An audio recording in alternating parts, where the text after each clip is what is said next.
Kia ora koutou katoa. Hello and welcome to the breakdown. Yes, there is one more week of top-level rugby, whether it be the NPC, the internationals are going to come to a close. I was hoping to be talking about winning, winning, winning, not losing, losing, and unfortunately the Black Caps this morning, I was going to change it to a cricket show. I can't even do that. So John Kirwan, Mils Muliainia, why did the All Blacks lose? Someone explain this to me. The fact I felt that this was their strongest team they could put together, JK. Ireland came out and played some inspired rugby in front of 51,000 people at Aviva Stadium. Is the pressure well and truly on going into France? Well, I said it totally pressure on. If they beat France, then you go, it's been a pass mark, and they'll be relatively happy. They've, brought some young guys in, Mills. So I think the bigger picture is, fast line speed, someone who matches our aggression at contact.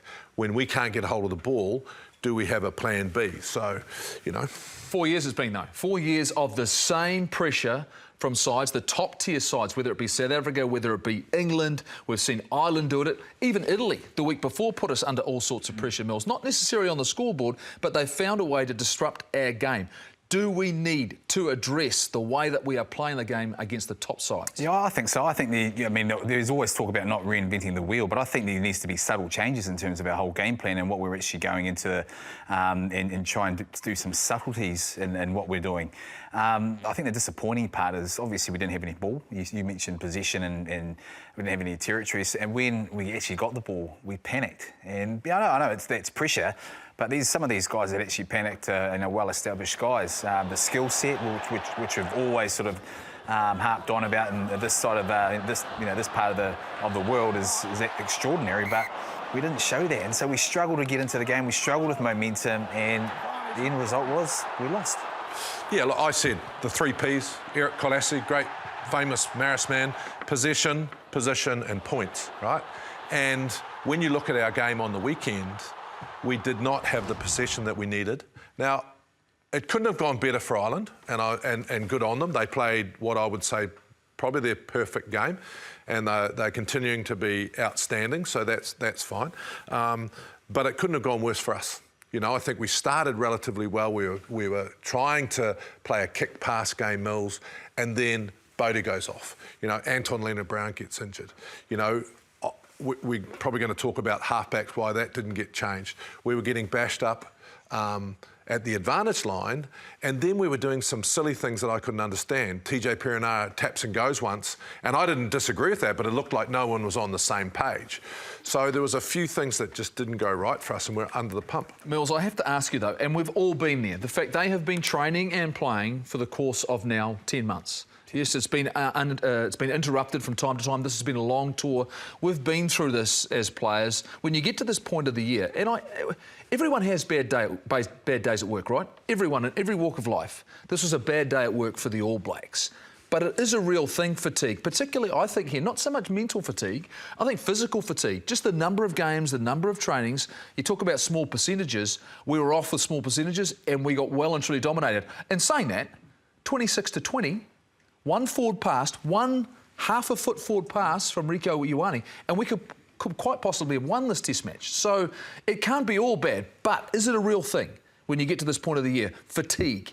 Oh, absolutely. Oh, absolutely, I think it is. And I asked, Sam Whitelock this last week, because usually, the more experienced guys, they experience that. They go over there, and you've got a 4-week window, and then by week 2, I'm over it. I'm keen to get home. But they've been on the road since August, and so when you're going through that, it's all right for the young guys. This is something new and an experience like that. But it's that grind. Turning up to training, making sure that you're freshening things up. So that the weeks are different in some ways, but it just goes to show what professional sport's all about. One little wee bit, if you're off by one little percentage, you lose. The key for the All Blacks is if they have an off game, if you're 1% off, that you still win, and that's always been the benchmark for an All Black team. Unfortunately, they're catching up. They haven't changed, they haven't done any subtleties in their games, and I'll add another P word to that, and is they weren't patient.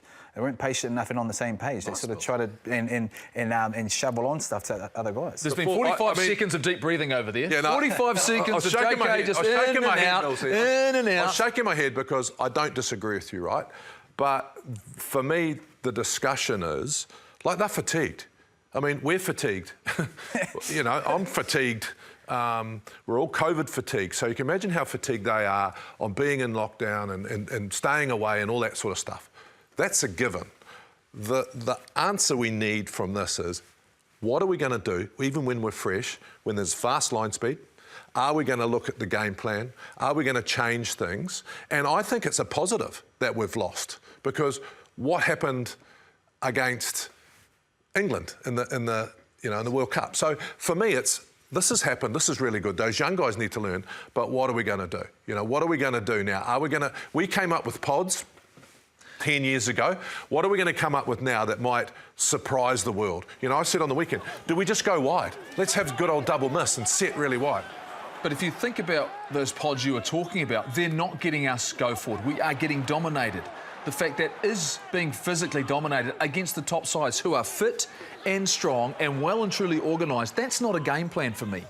Mills, we're not going to physically dominate these professionals. We certainly aren't going to physically dominate South Africa on a regular basis. They'll have to have a bad night for that to ever happen. So if our defence is so strong, our physicality was there. I see that. Pure and simply, isn't this about us making those tweaks you're talking about, considering what Ireland did to us? Because we pressure on defence and they were able to breach our defensive line. They were able to find holes and gaps. If you look at them, they had numbers on the outside. We were having to come in defensively. Look at the variations. They've got numbers out the back, finding the edge. Look, we were under stress and scrambling for much of this game. Yeah, and the key is, look at all the sacrificial runners, the guys that are in front, that the ball's going in behind. What they're actually doing is checking guys. The lines that they're running when they come around the corner, they were going wide and then they're straightening up, whereas what we're doing is we're just giving it to a guy that's flat-footed and expecting our skill set, you know, to win that sort of physical dominance. Yeah, I agree. I mean, in terms of the physical dominance, you know, the South Africans are big, strong men, so are the Irish, but we've got to bring that subtlety. We've got to be all on the same page in terms of our line running. We run out and square up, guys that are in front that are getting missed and being able to hold someone up. So it does open up a little wee gap. But at the moment, in the weekend, they didn't show that. They didn't show that they're on the same page, and therefore no holes opened up, and they keep shoveling, you know, ball to each other when they were going sort of sideways. It's easy pickings. Yeah, no, I agree, Mills, but I also will say that for me, it couldn't have gone worse for us, because I think they went out there and they tried to break down the fast line speed with the kicking game. Bowden was trying that, then he goes off, then it got a bit disgruntled. And I also think if you want to play against the fast line speed, you need incredibly quick ball from 9. You need to give the backs a little bit more time. And so it'd be really interesting to see if then all of a sudden, you know what it's like, you haven't had the ball and you can't establish a pattern. You know, you can't say, oh, I'm going to try that, that's closed, then you try something else, which Ireland got to do. But I think it's a good thing. But we do need to see some change. It looked like their front row, for the first time in my entire career, were more skilled than ours. Now, that might have just been a night off, but our set piece is really good. So we're scrummaging and we're doing the lineouts well, but are we going to have to sacrifice a little bit of set-piece dominance for a bit more ball play if we want to break teams down? Because we can't keep running into those defences, I agree. Well, I think we lack variety in our attack. Yeah. And that's what we saw from Ireland in terms of they were finding ways to get to the outside channel. They were running decoy runners as well. Their decision-making was very, very strong. But in saying that, their structures allowed them to have a bit more creativity and, like you say, held our defence. There were some standout players for Ireland as well. One of them probably could have been playing for us if he'd hung around in James Lowe. And this was a big moment for him because he was a player in the Ireland system that had had a couple of tastes of it, but they weren't 100% sure. This was his breakout game. That was a massive tackle in the context of the game. I was fortunate enough when he trialled for the New Zealand under-20s when I was a resource coach doing some work for New Zealand Rugby. He didn't make the New Zealand under-20s team when, to be fair, I did rank him 1 at fullback and 1 at wing, but they decided he wasn't good enough, and then they gave me the exit interview to tell him why he's not in the team. I then proceeded to say, well, I picked you, and I was never required with New Zealand Rugby again. That was the end of my career coaching with them. But I look at that and go, you know what, Jamison, Gibson Park, Bundy Arkey, James Lowe, all have had a real positive impact on their rugby. Oh, yeah, they have, and they'll be heroes now, aren't they? I mean, all that controversy around the eligibility and what they produce, and now, you know, they're Irish, they'll be loving them out there. What I do take my hat off to them, and no, they probably wouldn't have been all Blacks. Well, they weren't. They were at a stage where guys in front of them were a lot better than them. And so when you take your hat off to guys that have to make that decision, you've got to remember, these guys, they want to be All Blacks. They've come through the system wanting to be All Blacks. But when you make a decision to not do that because people are in front of you and go over there, that's a brave decision. And then to come out the other end and play for the Irish team, Bundy, Aki, Jamieson, and also now James Lowe, that's awesome. And what does that say about the depth that we have in New Zealand rugby? Those are the guys that we kind of do want to lose, but we don't. With you. Yeah, I mean, Jamison Gibson Park was outstanding. He could have been a All Black, but he was young with me. He was loose. You know, he was just loose. He was a halfback, very loose, eh? Yeah, he wasn't. He didn't have the application to maximise his ability back then. And he's gone overseas and he's done that. Lowe was always good enough to be an All Black, I believe, but he had some amazing people ahead of him.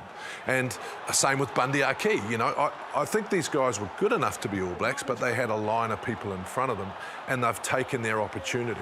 So, you know, I think it's a real positive. But to say they weren't good enough, I think it's a bit harsh. And that's the beauty of our competition, right? Yeah. That you can be around, you know, you can be around a long time. How would you be if you're a number 8? Like Jordan Tofua, for example. Yes. You know, good enough to be an All Black, got selected, got injured, never played. So, you know, and I think they've taken their opportunity overseas, and I think that's a great thing. And it was a huge day for them. But I just want to keep coming back to, they were amazing. The Irish side, that's probably the best game I've ever seen them. You've got to take your hats off to them. And some of the things that our All Blacks did on defence, you can build on. I mean, amazing, amazing. However, come back to this coaching staff over the summer need to go, this can't happen to us again because it's happened Ireland 2 years ago, you know, England in the World Cup final. And I don't actually care. I think it's a great thing. But what we need to be able to do, next year, different attack patterns to break it down. No, you care. You care a little, you know, you care a lot. I don't care if we win the World Cup or if next year in the Championship we have massive line speed and we can see a change in the players implementing a game plan.